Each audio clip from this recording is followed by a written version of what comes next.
haƙƙin Allah ɗin ma subhanahu wata'ala yana tare da haƙƙin manzon Allah sallallahu alaihi wasallam.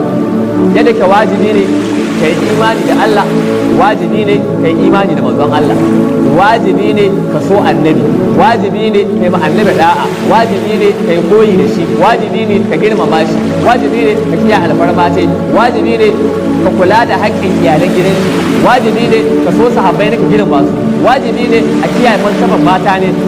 Duk haƙoƙan annabi Allah ya mana bayani a Qur'ani da sunnan annabi ya mana bayani da kanshi. Sai ka auna haƙoƙan manzon Allah ka sauke su, kai ka san baka sauke haƙƙin manzon Allah ba.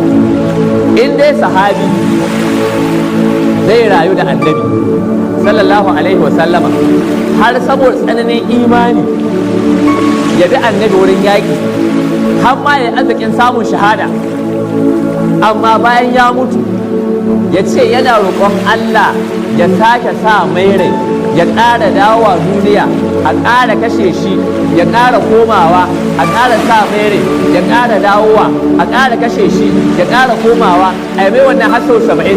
Ya ce saboda yana ganin ya mutu bai biya haƙƙin annabi ba. To kai yanzu ni kai a wani roƙe ka ya ce ya kutu waye ku wurin son annabi kun wuce iyaka, wajen yaban annabi kun wuce iyaka. To da an kai in ana maganar masoya annabi, ana maganar sahabbai ko kana yi,